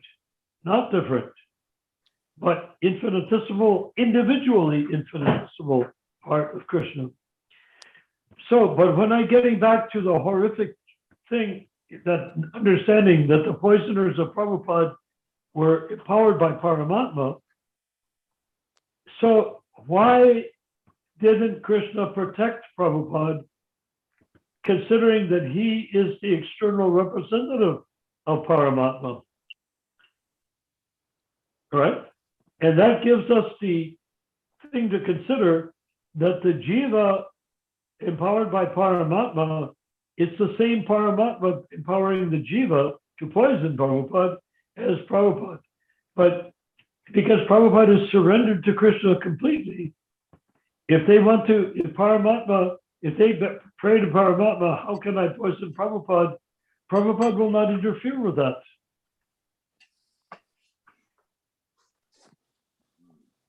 It's because if Krishna wanted, okay, to answer the question before, is that Prabhu still on board? No. Did he leave? Yeah, it's just Mahaprabhu, you and I and Ramachandra is muted. And is Rupa Manjari still there? No. Oh, I see. Okay. Well, if he had wanted to understand that point, anyhow, that's what we've been discussing. We've been answering his question and he's not even here. So let's answer your question. What is your question? Or what do you want to say?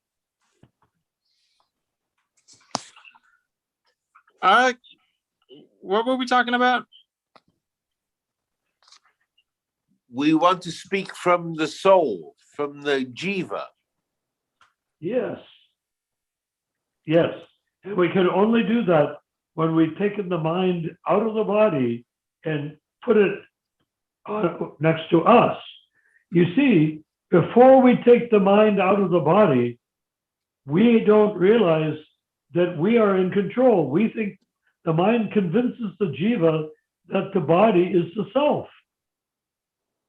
So if once I realize I am not this body, I am spirit soul, aham brahmasmi, then as soon as I begin to regain my sense of identity as soul, then I develop the power to force the mind out of the body and to come back to me, the soul. So the mind goes into the body and then drags the soul in because to convince the soul that the body is who he is. That's what happens to all of us. has happened to us and is still happening to us.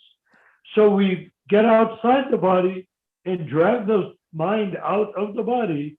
The body keeps on going, just like a robot, like a zombie. It just keeps on walking and doing whatever bodies do. But we don't have to be identified with it, you see. The mind can influence the jiva? Yeah, because when supposing in the semen enters the uterus and attaches to the egg, human, in our case, our parental egg, our maternal egg, the jiva comes into the semen of our father, whoever your father is, and attaches to the egg of whoever is your mother. And from that point, it begins to propagate, in other words, multiply cells rapidly at first, like double, triple, quadruple, boom, boom, boom, boom, boom, very fast, rapid reproduction of cells. From that point onward, we begin to identify with the process as being me. What does that identification? The mind, because the mind enters the womb with the jiva. And in the womb with the jiva, and the conception takes place, the embryo begins to form. The mind identifies with the embryo, not ever imagining that the mind belongs to the jiva, because the jiva is a conditioned soul, otherwise why would he take a birth?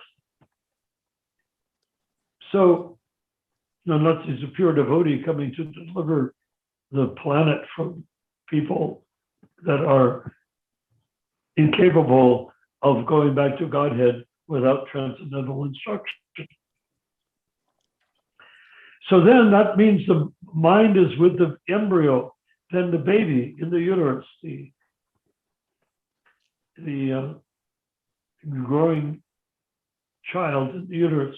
When the baby comes out of the uterus, he identifies now, oh, I am free. What is he saying? I, the body, am free. He identifies from the moment he takes his first breath.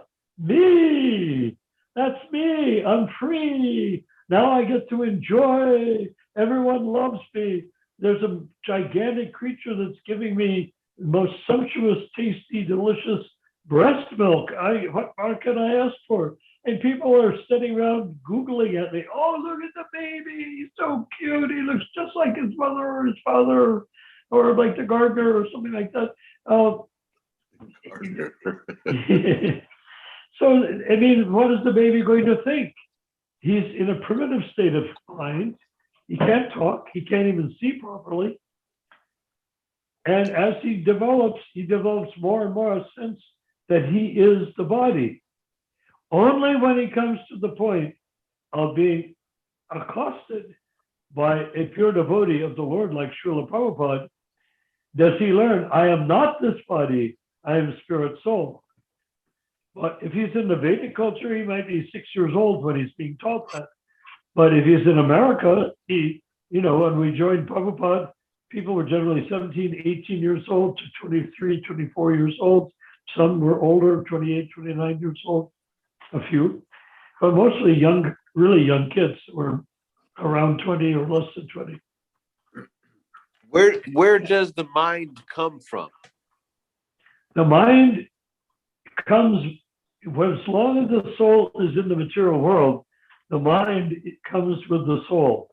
Otherwise, the mind is one of the material elements. There's earth, water, fire, air, ether. Ether means the astral plane, right? Okay, let's start again. Earth, fire, water, air. We know air, we breathe it. Ether, that is the subtle energy where ghosts live and stuff like that, astral plane. Ether, then mind, intelligence, and ego. And ego doesn't mean egotistical. Ego means in Greek, self or identity. When we say a person has a big ego, what we're really saying is, in Greek, he has a big idea of himself. He thinks he's a big, And, pretty and hot, where, you know. where Yeah, does this mind come from? It's one of the material elements in existence in the universe. But when a person comes into the universe, the mind becomes a separate entity that attaches to the soul. And when the soul is in the material body, the mind identifies with the body easily. He can do that. He's flexible, like silly putty, or like a honey bear, shaped like a bear. No, honey is not shaped like a bear, only when it's in a bear-shaped jar, right? And then the soul, with the mind that's been traveling from birth to birth with the mind, identifies with any body that the mind is in. So the jiva takes birth as a maggot, the mind guides him there. If the jiva takes birth as a dog or a cat, the mind identifies with that body. So the mind's business is to identify with whatever material body you're in, as long as you're in the material world. Is that okay? Is there, refine your question some more so I can answer it more accurately. You've answered it. Oh my God, seems impossible. How can I answer a question? But anyhow, yes, that's the way it works. So when the mind is in the body, like the mind is in our bodies, if we want to become devotees, we have to recognize Aham Brahmasmi, that means I am the soul, but I am the soul separate from the body. There's no relationship between the body and the soul, you see.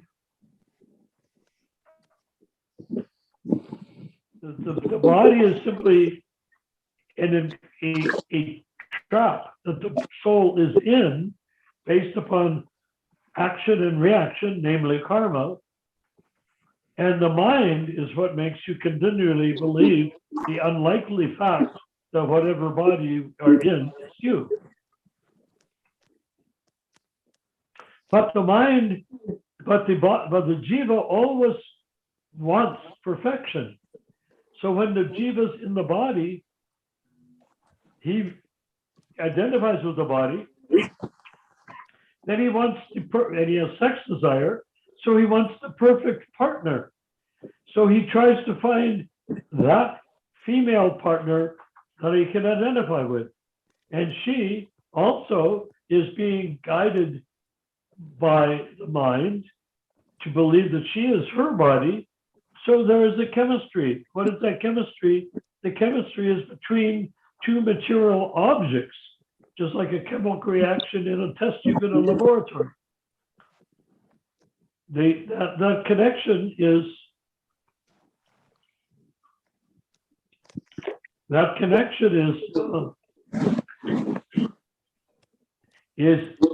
an automatic chemical response between the male and female body.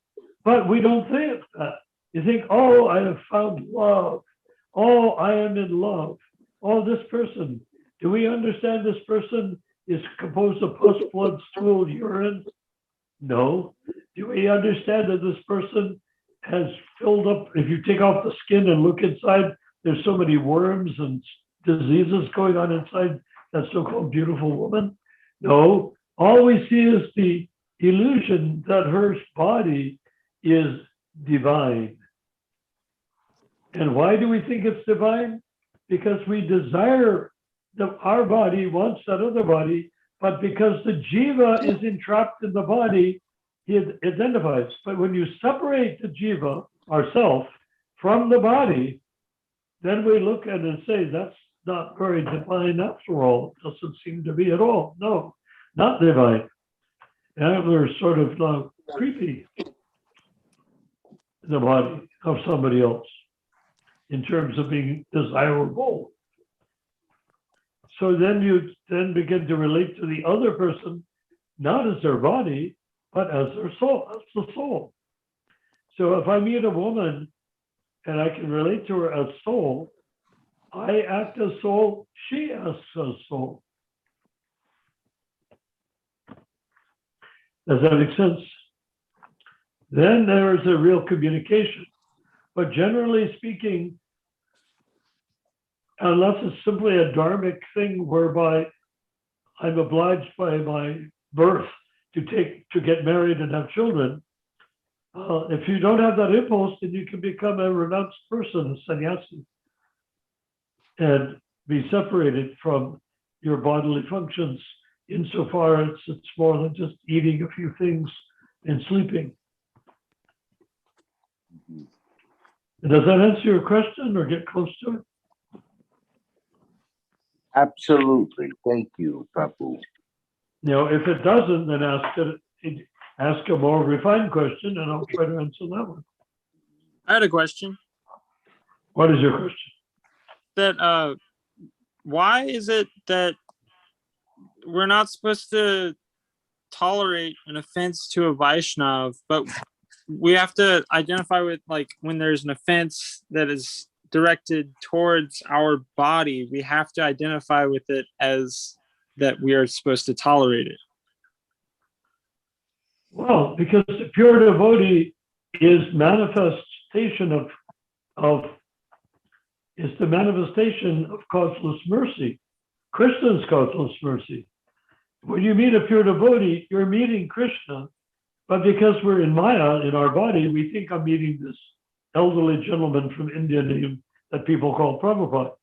But if we could see him with real eyes, we would understand we are in the presence of this most astonishing ET from Krishna Loka that has nothing to do with the body that we think he has, although he's using that body as a transparent medium so that we can relate. But then so if we commit an offense to a pure devotee, it is equal to committing an offense to Krishna.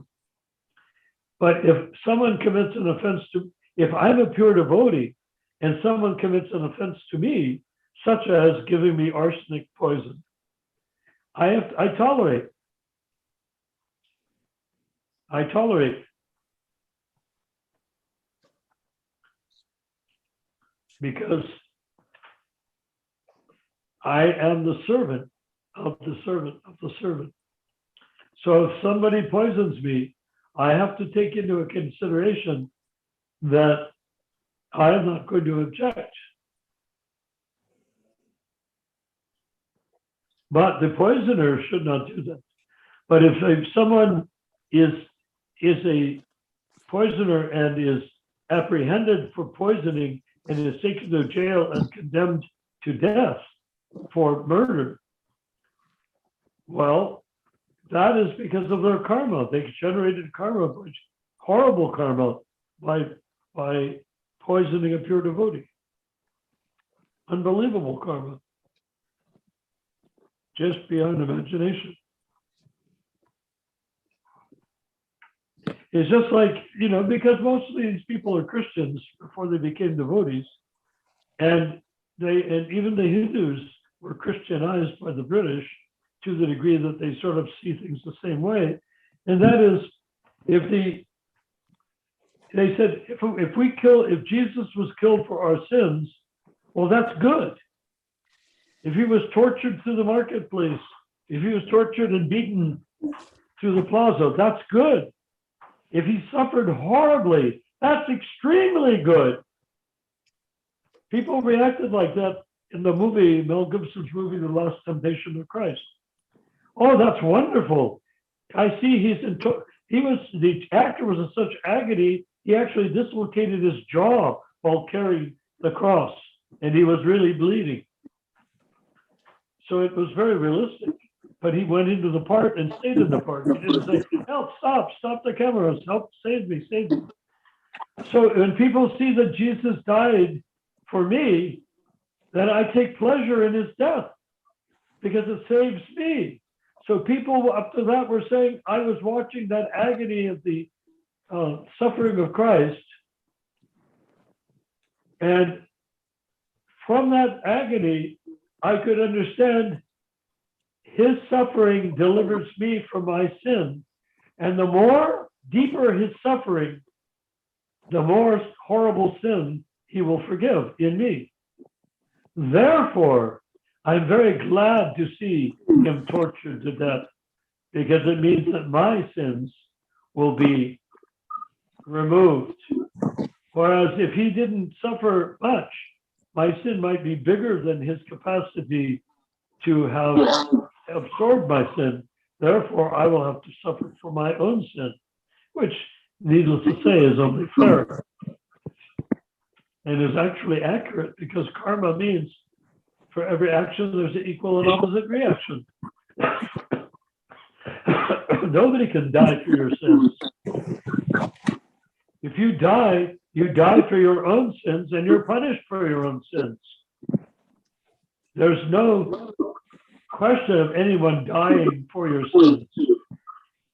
But probably they wanted Prabhupada to die for their sins because they equated him psychologically with Jesus. But in the next verse, it will not work out very well for them. What? Thank you. John, does that make sense? Yeah. Good. So have we completed for the evening, or does there more hot topics? Sure. Good night from me. Huh? Good Good night. night. Hare Thank Krishna. You're blessed. Haribol. Blessed. I Haribol. accept your blessing, and I bless you myself. I offer you my blessing. Blessed be. Hare Krishna.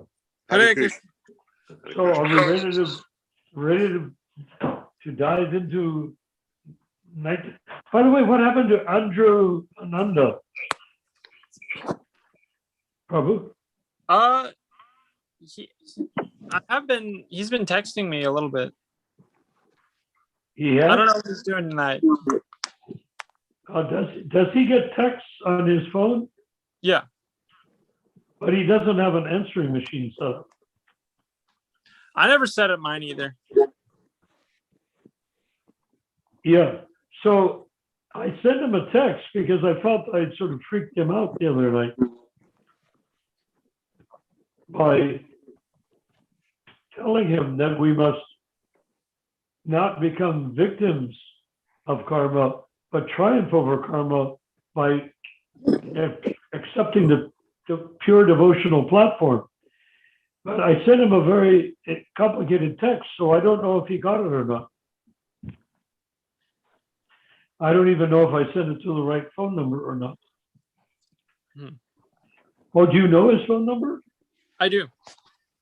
Well, maybe I can write it down just so I can double check.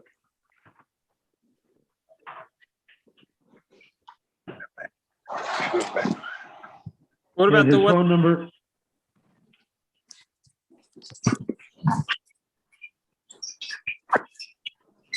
Hey, what is his phone number? It's in the WhatsApp group, right? I don't know. So you don't, how do you contact him? Just through WhatsApp? I have his phone number, but Why not give it to me? Because he's in the United States, so there's no reason to use WhatsApp.